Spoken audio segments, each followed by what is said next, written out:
émission eza pe ya mutu te eza ya bana fibo nyonso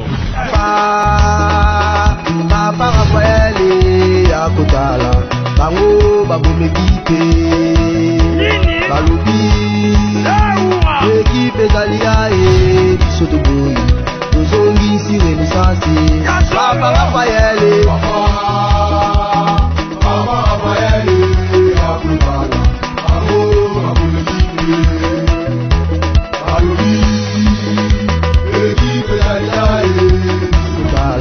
bango babomekite balobi ekipe ezali ya ye biso toboyi tozongisi renaissance papa Raphaël.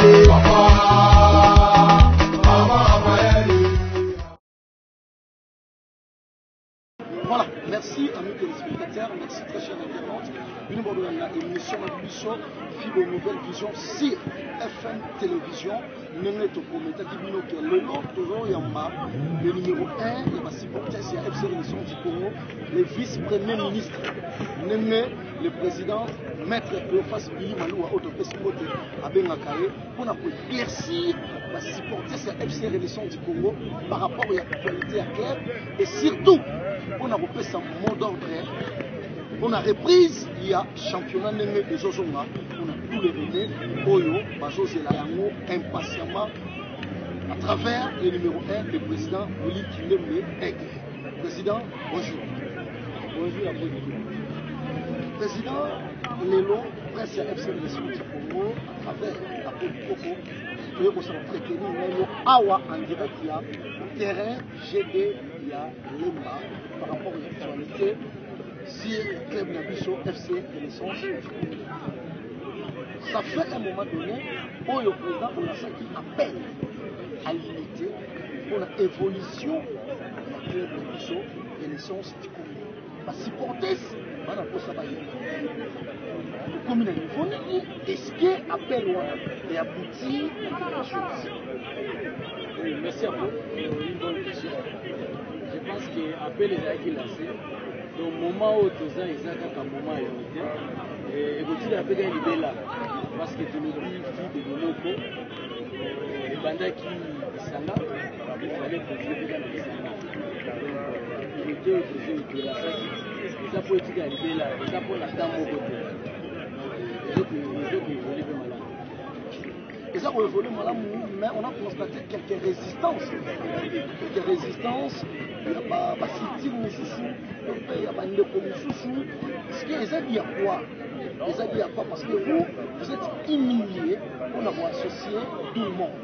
Mais jusqu'à présent, vous ressentez quelques résistances. Pour la bateau, ils ont résisté jusqu'à présent. Non, là c'est ça que la lobby. C'est là ça qui appelle pour la unité, de déterminer qui tentait. Donc pendant mon comité là ça qui n'a mon comité qui place na bango ezaka on a eu l'occasion d'ailleurs à côté de signaler bango qui est pas entraînement ici mais c'est tout le bango ba c'est place na bango ezawa parce que ba suivre la l'équipe na bango ngeli ba sana ba suivre et karaté ça reprise à championnat ba mission qui c'est en place ça c'est ça bonne résistance oui. Il faut à la moindre hésitation. Mais je sais qu'ils n'ont pas parvenir. Parce qu'à part les équipes qui sont les bisounours, les équipes de monnaie les passent les bisounours. On ne va jamais s'en vous. Je ne vois pas raison pour nous s'arrêter ça. C'est tout à fait normal par rapport à moi préalable. Au moins, les moutons nous mais après, pour faire ça, la bonne information, lui commence à comprendre que nous voilà.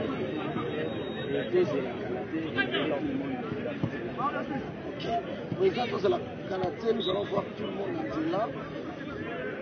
Imiter comme ce président, Oyo, Punda, comme si quelque part il n'y a pas de problème. Vous avez mal compris. Oh, le lope voilà, il y a une équipe, il y a une équipe sur le Wapi.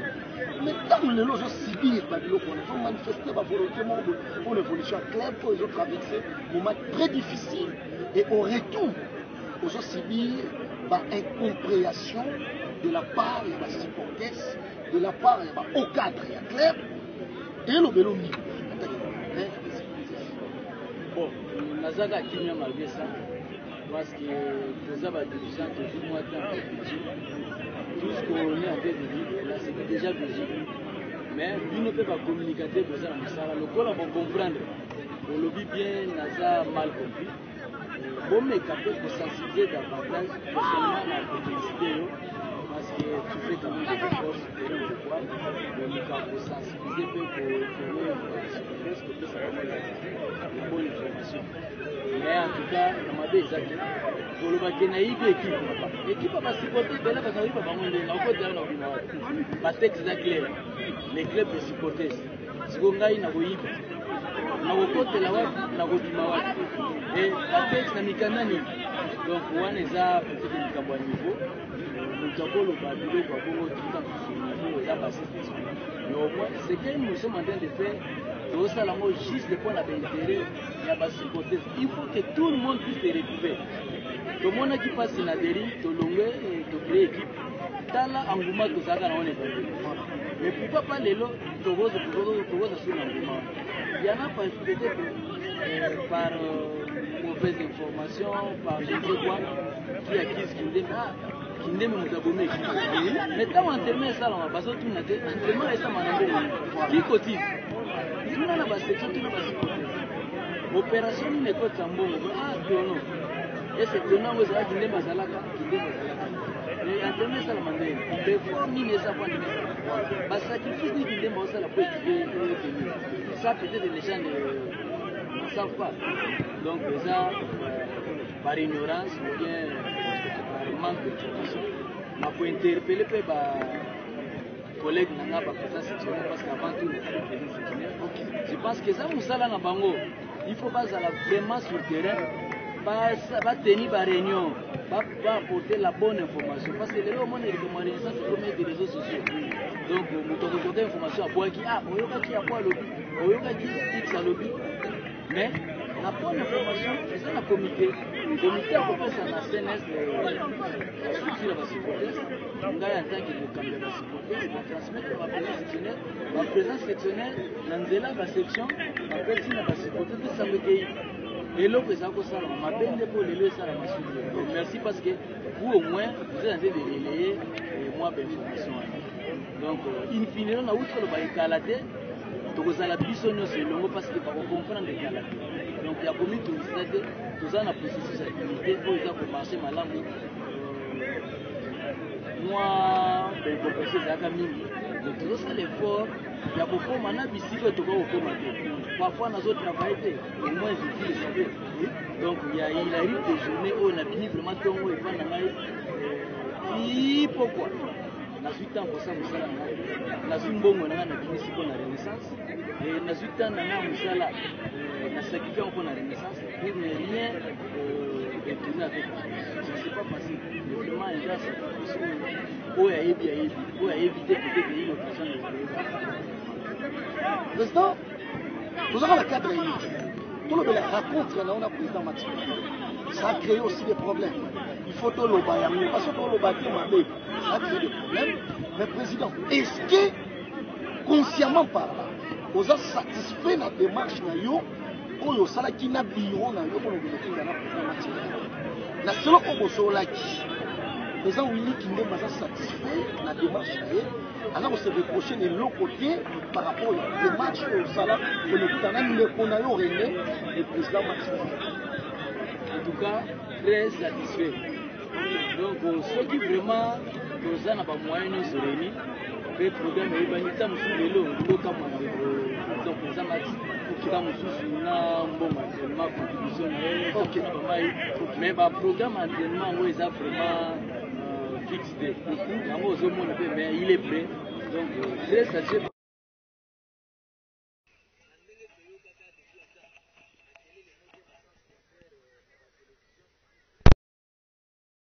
À éviter.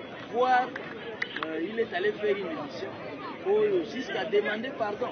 Pardon, on a fait ça pour dire voilà, Gambo contre qui que ce soit dans la carte de donc, au à Monique, la salle est mabé, au temps où on reprend les missions. Donc, on a un niveau.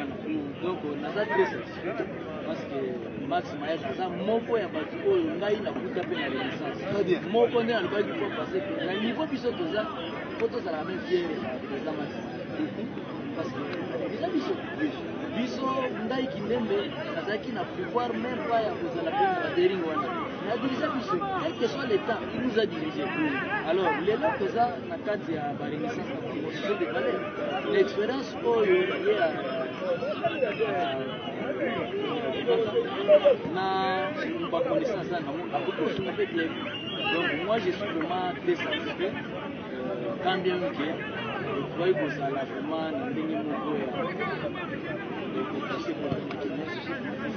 na profiter na lo omoni loba papa lelo za poyo na lukaki eza matimayaka kita bulukai parce que à chaque fois nous avons au niveau de la biso supporters parce que na basango moko boye sur match mais na ekotala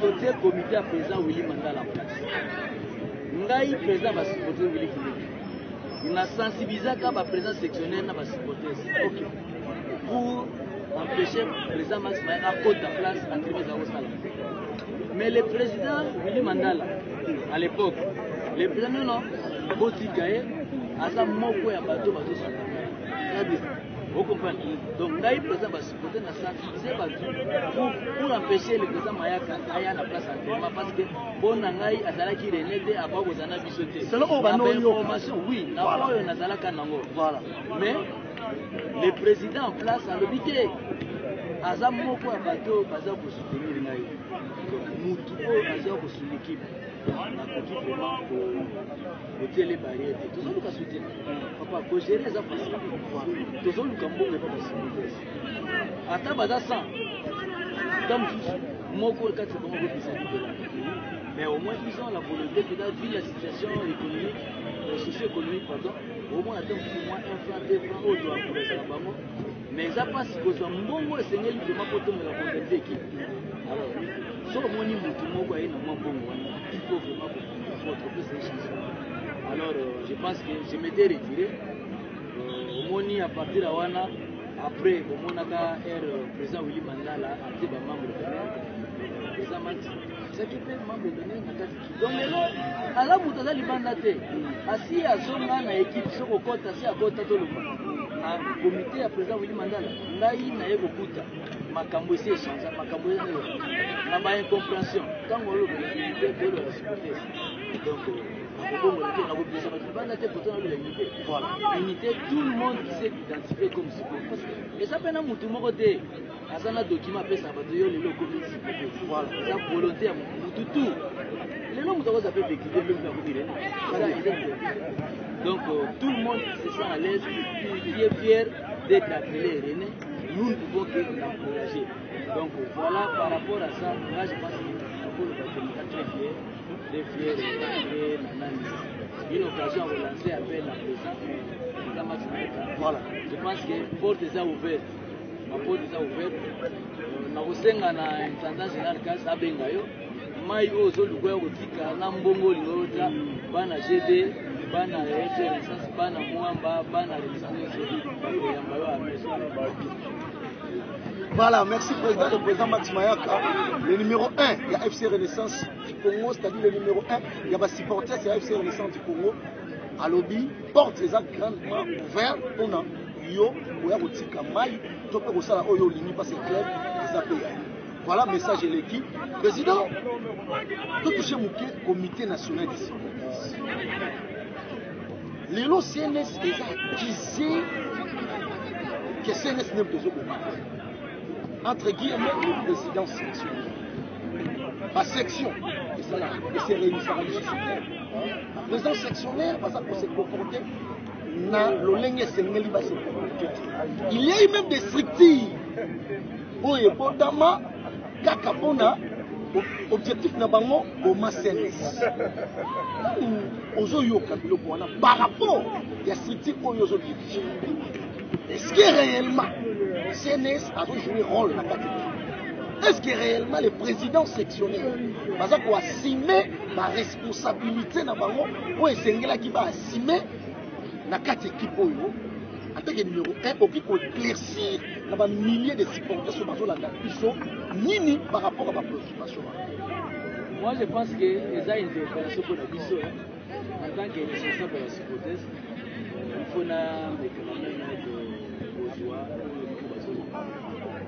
de tenir compte de moi parce que bangonde bazana biso bangonde biso de gérer bangonde bayaki pas na biso ceux qui supportent ça c'est qu'à constater nous pensons que kauti koloba awa kalate pour des fois biso à place sectionnaire ça fait souci à hauteur de ça la biso. Donc nous avons l'obligation d'encadrer les supporters au niveau de nos sections, et les mobiliser, les sensibiliser et les mobiliser pour les activités du club. Mais tant que supporters ont une information, ils sont dangereux.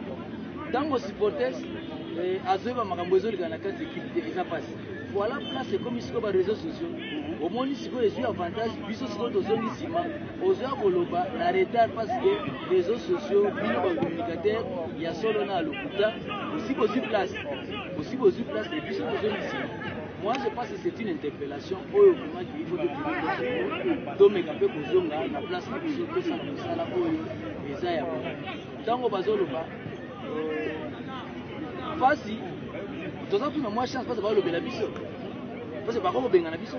Oui. Nous avons pas beaucoup de biso peut être des bosses et l'autre côté. Mais tant qu'on va réfléchir biso, parce que là, on a posé changement. Je pense que biso peut tenir compte.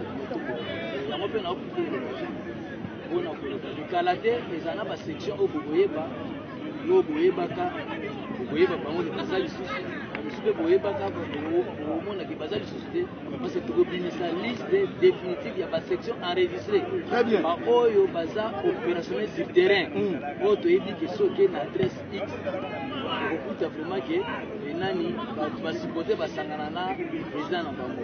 Toboyi ba président oyo azawana yemoko président yemoko vice président yemoko secrétaire yemoko conseiller yemoko comprendre.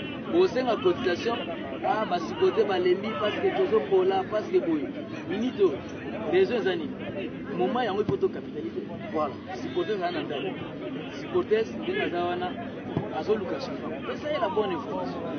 Sensibiliser les fils bon entraînement c'est pour ça linga mon équipe.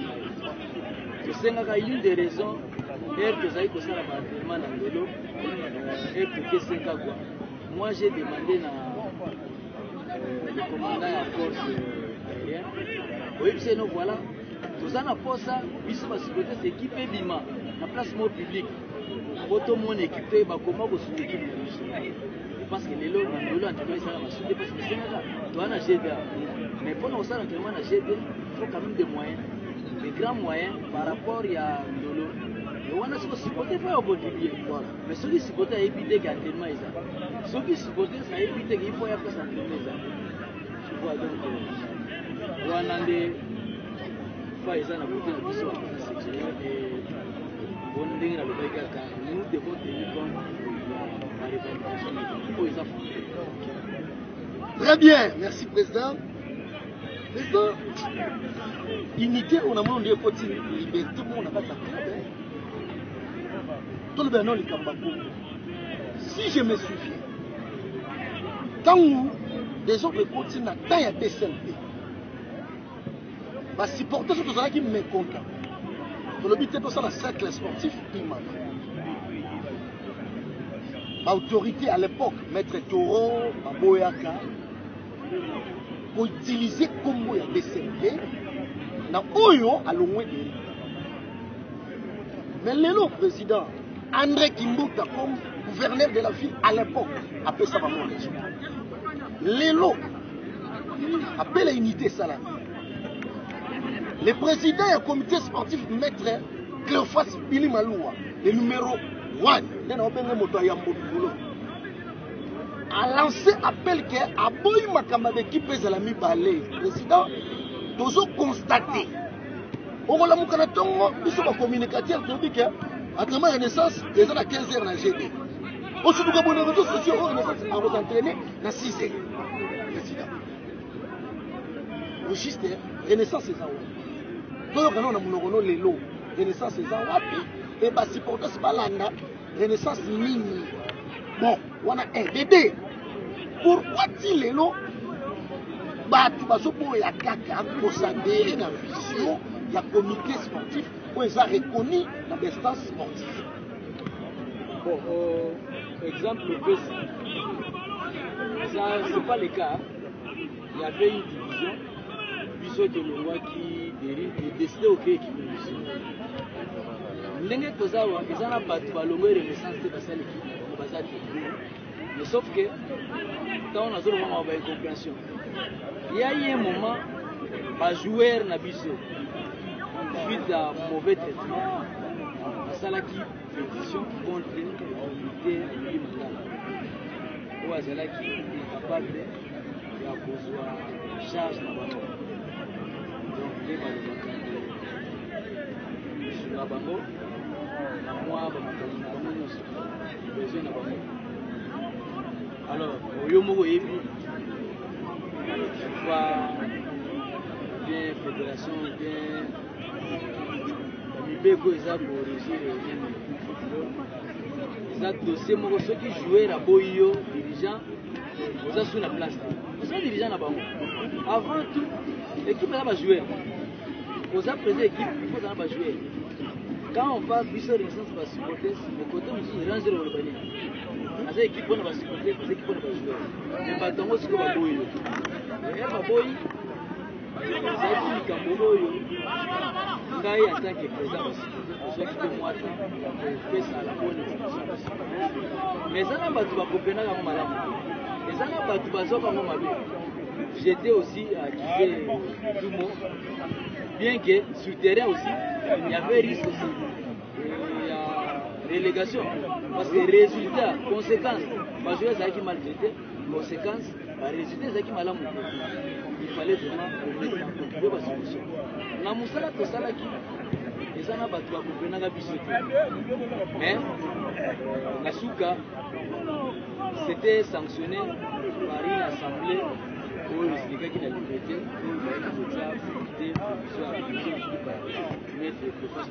au même moment, dans ma campagne de Salama, dans le niveau enseignant, l'Assemblée de Salama qui est convoqué par le secrétaire Ferry, parce que jusqu'à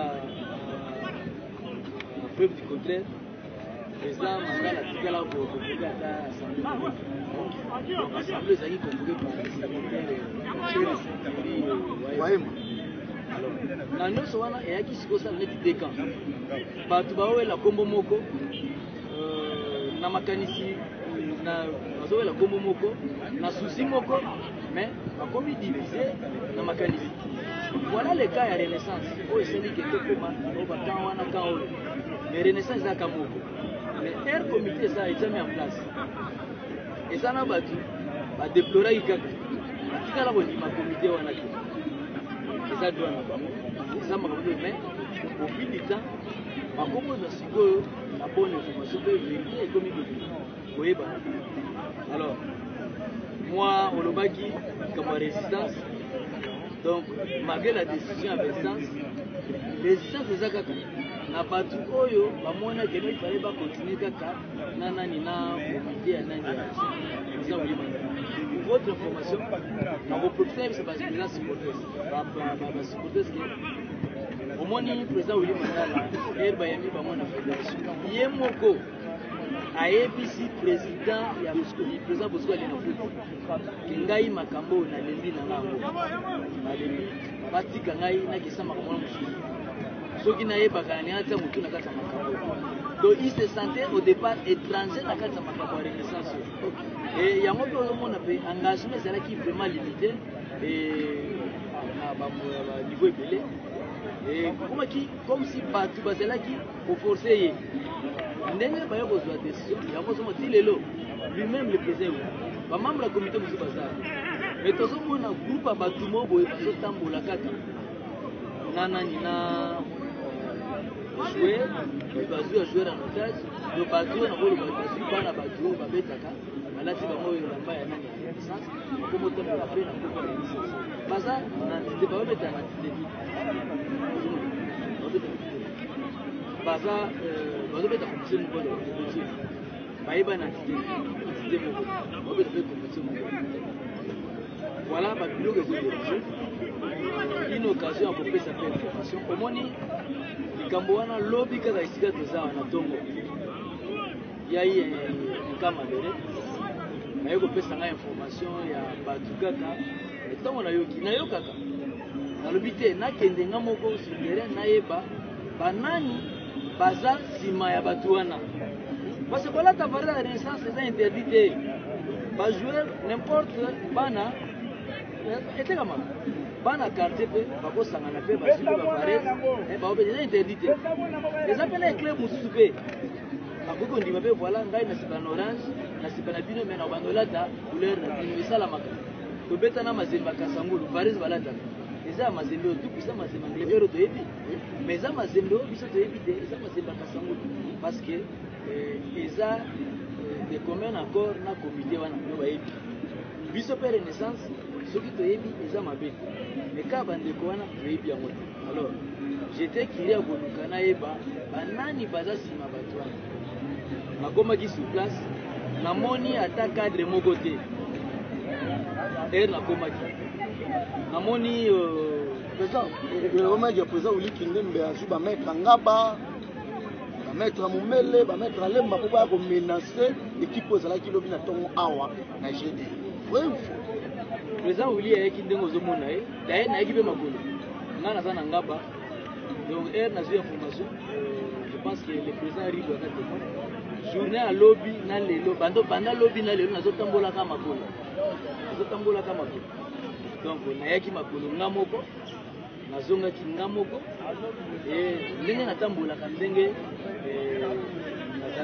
nazalaki te nga naza moninga bakuna te nga na bango na d'ailleurs naprofite mpe kote na ngai kote navandaka kulu na ezalasi te nakomi na nga bantuka kulu na ezalasi te donc nayebi te soki nakozwa bango wana donc wana parenthèse donc nakomi bazoyebisa nga namoni bajoueur nazoyeba mpe bajoueur yango te mais naye koreconnaître joueur moko ngoto wana ngoto à part ngoto bamisusu nyonso wana nayebi motu te mais natali coach yango mpe omedi ke aza kotravaille na nani na José Mundele soki coach ajengo baobenge tolo personnellement nayebi bien vraiment bien na ndenge mabe te nayebi bien te nayebisina wana aza kotravaille na nani na José Mundele tolo soki adjoint na petit na ye venu baesprit nde na profiter de l'occasion toza na mboka ya mibeko nake na la police esinale nani commandant ya la police ya pembeni awa mpona bameka kotala mpona bandaki na gestionnaire ya terrain alobi te eza bango te eza entraînement ya dibumba nde asengaki bango match ou bien bango nde basengi dibumba nde baye kobeta donc terrain eza dibumba aza libre ya kobeta na ekipe alingi tomoni ka bato baye kobeta na varese ya renaissance totuni bango nono biso toza bon makambo eza na kati ya mike mais lelo kutu tozokuta na président wili kutu po ayebisa wana président wili kutu ana nzela azoya abi te tokuta lelo tobongisi mpuna lelo koya te tokuta tobongisa ngai ok ça serait une bonne chose tokutana soki obongisa ndenge bango balingi tosi tolansa apela unité tosolela malheureusement na niveau ya commune ya nani ya sociate la personne oyo ngai nayebaki ezalaki non oyo namonaki na terrain namoni bajouer baza na coach na me renseigner sur le coach bapesinga information sur le coach ngabi bo coach bainterpele coach parce que yene baservisi bajouer mais baoleka naye komona papa Jean naye komona lelo baza bandeko toyebaka bakambi mpe ya resection na ntango ya kala nayebi te soki lelo baza wapi namoni papa Jean namoni lelo nde sikoyo na signale na nani na commandant yameka kobenga moko entre bango lelo azalaki mo mosika nde abengaki papa Jean na ndenge ya bien c'était juste mpona kozwa bainformation koyeba papa Jean atikala officier équipe te aza même pas dirigeant de supporters, aza même pas dirigeant ya club, donc akoki koengager club te lelo ndenge moko. Donc il fallait quand même kobenga bango mpona kozwa bainformation e bakomi mpe tomeki kozwa mwa bacommandant meki kozwa mwa bainformation oyo amoneke eza so na niveau na ye te parce que situation ya renaissance oyo depuis un temps eza kotrouble opinion sportive. Le président sportif maître Billy Maloua akomaki déjà na commissaire provincial ya la police général Kasoma Kobelaki mpe na gouverneur mpe baautorité nyonso oyo batali sécurité ya mboka kotalisa bango situation mais alakaki bango nazolukaka baoyo nyonso bazosala makambo so tozwi bango tokomemela bino bango nde ere bayoki bango babi te eza susu na niveau ya commandant bakende na commandant ya la police ya Lemba commandant la police ya Lemba kote sikoyo biso nyonso ifai tokende kuna na susi ya koluka koyeba bato wana baza banani nani aza nsima na bango ezalaki na susi ya kokangisa mutu te ya koboma mpe mutu te parce tozoluka koyeba banani baza nsima badésordre oyo ezosama na ekipe banani oyo baza nsima bato oyo bakoma ozwa bato oyo baza bajoueur ya renaissance te balata yango bavarese batambola na kombo ya renaissance ezalaki na susi ya koyeba nde ere tokomi kuna na nzela bandeko à partir ya galerie Gota Nzambi nde place bakimaki isamblereke bamoni anga na musika ere bamoni balobi nono président Willy ndenge azala na kokanisa biso nde bakimaki tokomi sur place omoni ke mutu soki akimi likambo seka ayebi likambo ayebi likambo amoni vraiment ke non na oyo nazosala mabe eza bakokanga ngai nde todeposaki plainte de l'occasion plainte eza lancé contre 5 personnes oyo tokoloba Papa Jean Tolo wana Lelo Sage na Ngoto. Voilà les 5 Ngoto aza joueur au biso début joueur il faut alakisa biso bato atambola bango baza banani parce que ngai en tant que président ba supporter premier conseiller équipe nazoyeba bango te voilà il fallait toyeba alors Papa Jean toyebaka ye présidence sectionnaire na Lelo tomona bango so misala na bango ya ba supporters te mais tomona bango na ba joueur toyeba bazosala mosala nini Sage aza cameraman oyo toyebi azalaki na équipe ya communication ya comité ya président Willy Mindala tozomona ye pembeni ya bajoueur ayeba soki eza nini Ngoto donc voilà mpe na susi wana donc na moment oyo supporter nyonso azolanda ngai ube bango moso balanda bayebake no partout tokozwa bango bakozonga na Lemba oyo na maluku baza autorisé te parce que tozoluka bainformation tokozwa bango tomemi bango na Lemba Lemba ememi bango epai ya général Kasongo pour bameka koyeba quand même qu'est-ce qui ne va pas donc na souci kaka kozwa information et de l'occasion peut to profiter il y a une mise en demeure une lettre à mise en demeure oyo je pense que lelo déjà et que côté à intendant Félix oyo aza ko détenir illégalement nani équipement ya équipe tosengaki na ye ame aotika azwa otika te une lettre à mise en demeure lelo ou belobi ozwango déjà c'est 48 heures 48 heures soki atiki te bon je pense que toza na mboka mibeko oyo l'état akoyeba kosala mosala parce que équipe à renaissance il faut eleta varese na ye équipe à renaissance il faut asantene na teni na ye pendant que tooluka bateni tokomi kosomba bateni tozomona bateni équipe ekomi sikoyo na bato oyo baza identifié te bato baza reconnu te voilà un peu ce qui s'est Très bien, merci Président. Je pense que nous sommes clairs. Comment mes formations sont actives? Ma camarade qui lobby na GD, Oyogi Ango, na le numéro 1 de la supporters à FC Renaissance. Comment m'info OT, Banza information parce que c'est très important que soit éclaircissement il y a beaucoup. Président, Toromina Souka, CNS, championnat. Elingaki ils ont allé vendre Renaissance Elingaki bête le 23 mais il comme repoussé repousse le championnat comme repoussé pour la dernière en tant que numéro 1 à Bisso au dozan na nzala ya mon équipe na Bisso sur le terrain parce que stade est Kimwani ori ko ebisa Bisso tosala nini tose comporter lolenge nini mpona bajouer bino comité sportif bomona ete barene balingaka équipe na bango to mpe baza na mposa basoutenir équipe na bango entre autres na kosomba babillet mpona komaximiser recette ya bamatch na biso oyo toza nango awa na ville province de Kinshasa. Merci en tout cas, une très bonne question. Le Cambois championnat oyo quelque part est dérangé biso. On est biso comité na biso. C'est quel nom le championnat oyo. Très bien. Donc nous allons qui mise en place le 30 janvier. Depuis installation na biso, si les lots, c'est quel que tata mati moko. Ça fait moins souci au de la qui la Robeta. Malheureusement, le championnat Zaga suspendu na la difficulté où il a foutu à foutre na kinamo. Biso, aux élites.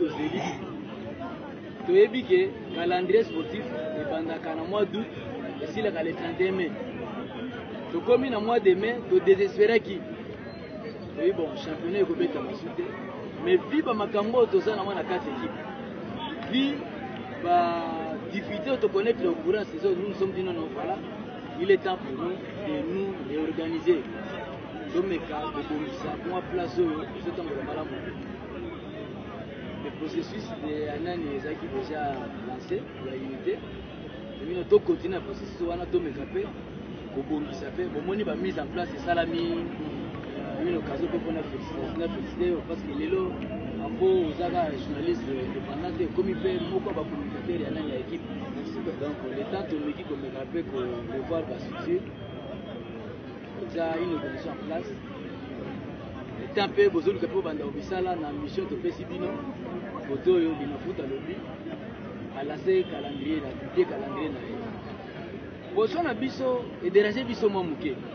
On a nini parce que tozo mituna tozo beta tozo zonge la championnat to beta na tina nini parce que règlement lobby championnat il na foot ko beta ma aller na retour mais na ngongo toza ezaki prévu pendant le 23 poto si ça le 31 normalement selon calendrier sportif après bako zo dérogation il pas ministre parce que dérogation ça bangote après le 31 sous bangote il faut ministre accorder. Donc, tu as vu que c'est plus ou moins dans 2 semaines. Dans une semaine, tu as passé un calendrier. Deux photos une semaine, il y a fait un championnat. Alors, total, dans tous les cas de figure, le monde dit que le championnat est aussi la note. Bango moko, il n'a foot, n'a besoin de bango, basalaki, basi sa phase aller, na retour, parce qu'il va besoin. Mais le gouvernement le bité à ça n'embongo te après si quelque poto si ça aller mais toko si ça aller na objectif nini parce que bakoti na la consacrer champion te champion abimaka ceux qui ebetami aller na retour oui bako ko kata comme si boza bien na même nom de na phase de retour boyo ebetama quand même na ba match avancé bakati na ka boyo bako sala nini mais bon totally tozaka biso moko te eza na baclub oyo mpona bango bamoni ke mpo babideo ebeta makaka biso oyebi likambo te tozalaka mpe prêt tozalaka toujours prêt bomoni awa équipe eza kosentraîne soki raison na biso ezalaki juste mpona koprofite kobongisa etomeka mpe kotala mpona lina foot pourquoi pas azwa badisposition pour ke abanda mpe nani prochaine saison na mois d'août parce que ebandaka na retard au moins ebimi na août wana po ya kodémarrer kaka na nani na septembre to il est temps peut-être ya kofandisa makambo biso baclub to s'organiser baassemblée salama tosala barecrutement batransfert banini et na mois d'août todémarrer nani championnat voilà raison mais bon loko toza biso moko te tokobeta soki tout le monde amoni ke ifo tobeta mais soki te voilà position na biso Kasseran Etienne wana nalobaki lokola membre ya comité mais maintenant comme président ya ba supporters en tant que président ba supporters ezangonga nazola musabango voilà nazola muso pour dire non eza neti rentrée sportive hein? Voilà. Donc tosali 2 ans tokota sous stade te côté stade le match championnat bête à huis clos quelques-uns qui moi chance na début à saison au côté quand même na moins nombre baza poto baza fait sa biso cette fois-ci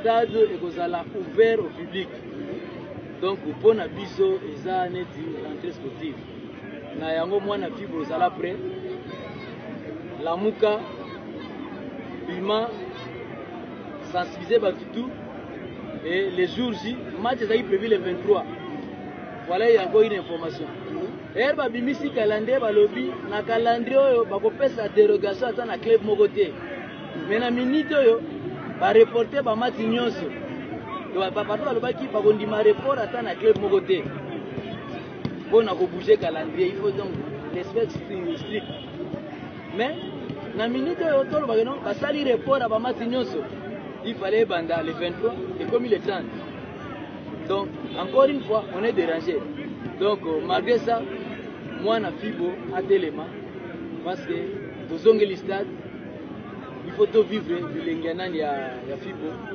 bajoueur na bino bango wana tamusu bozwa temps koyeba bango te omoni koyeba komona joueur na musika na komona na pembeni l'équipe donc bana il faut bazwa bakombo neti bajour nga na afa na petit milambo na milieu na éviter Nicolas Kazadi donc mwana poto na benga mwana poto yebo ayi donc terrible et Bob na défense donc wana Tilombo donc na otanga bango le sauter kala ka voisin abanga te mais au moins bana fibo bazwa moi avant ku ba équipe ça bien équipe va bien ndenge ezala toujours on a connu des difficultés des problèmes mais au moins on a remonté l'équipe ndenge tout ça malgré zoloba ceux qui match ça le beaucoup c'est donc na yango côté les mabos à la pré à poursuivre toujours na ordre pe na discipline très bien na ordre pe na discipline omoni ba moi ba incompréhension na biso écouter biso tozo beta championnat okoyoka kuna kozana ba manda kofuta eza malamu te mbongo le to assurer ba condition ya travail ya bana oyo tozo sipesa biso comme biso kofuta ka ba manda to banini donc tozongela stade na discipline ba porte eza ouverte mais tala nani aza pembeni na yo lisu likolo ya lisu omoni mutu ayeka koti stade maloba moko ya intox interpellé ba service ya sécurité eza bakoyeba s'occuper na ye donc équipe match nyonso eza na 3 résultats victoire nil défaite tozokende mpo na victoire mais tout peut arriver ezala occasion ya kosala n'importe quoi te tosali victoire toganye tobeti maboko tozongi ndako tosali nil tobeti maboko tozongi ndako et comment peut défaite tobeteli adversaire maboko parce que asali nani résultat malamu mais plutôt songa sikoyo tomeka sikoyo otala place nini mpona nini esimbaki te mais ntango tobukaka tosala desordre na stade eportaka biso nini par contre ekutaka biso donc voilà moi message nakoki koloba yango wana mpona reprise ya championnat oyo tokoloba bisa le 30 mpona biso eza le 29 le biso le 30 contre GSK. Très bien. Les 30 contre GSK, président, mot de la fin, mot d'entretien. En tout cas, mbote na tout le monde, na bandi na le PCA, l'évêque Pascal Mukuna, oyo des fois pembeni ya papa, baza ko comprendre ma position à la formation. Mais ndenge ye moko aloba parfois, Willy est mal compris. Ngai souci na ngai eza de dépasser mingi ope mape. Ok. C'est très important. Dépasser mingi ope mape. Bambongo o nyonso obimisi pour l'équipe. Soki renaissance te oza na niveau mosusu. Parce que ngai kindembe naza ko dépenser pour les clubs. Je sais ce que ça me coûte. Soki na dépenser jour moko nazotala on me comparer na yo mutu dépensant des années, c'est pas facile. Alors nous sommes là, souci na eux équipe ezala bien. Toza wana tokobatela équipe eza bien. Donc na lingi vraiment ngai kindembe na lingi vraiment mutatiko kimia. Yo le numéro 1, le président du conseil d'administration. Mutakotsa libanda azate. Politique na yo toyebi, vision toyebi. voilà nzela tozolanda souci ezaki kozala kimia bato batu biso te nakopesa mbote na le président sportif maître Willy Maluwa oyo ayeli biso vision mosusu na kati équipe oyo tomoni vraiment nakoloba na politique na ye les 3 R donc refondation, réorganisation et reconstruction tomoni muke mbongwana na kati équipe. Merci na yo président. Une occasion pe la présidence sectionnaire nyonso nakobanda na ba les 4 présidents de district.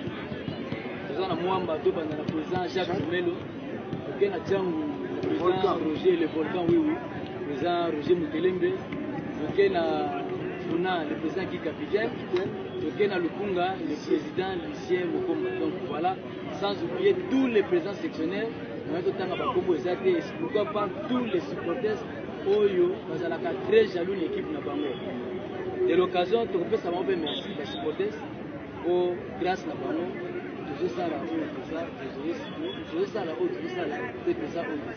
Merci encore une fois. Merci. Merci amis téléspectateurs, c'était bel et bien votre émission Fibre Nouvelle Vision sur FM Télévision, spécial entretien. Le président il y a le comité national des supporters à s'exprimer par rapport à l'actualité Oyo Bino ba supporters que j'ai dans mon région. Tout prochainement Florent Okita la caméra, Christevie Mololingo la caméra wana équipe technique et accompagné biso awa na terrain GD la Lemba. Tout prochainement pour le numéro à Sikaya émission na Bino Fibo Nouvelle Vision. Ciao. Allez sous la belle pied. OK, OK,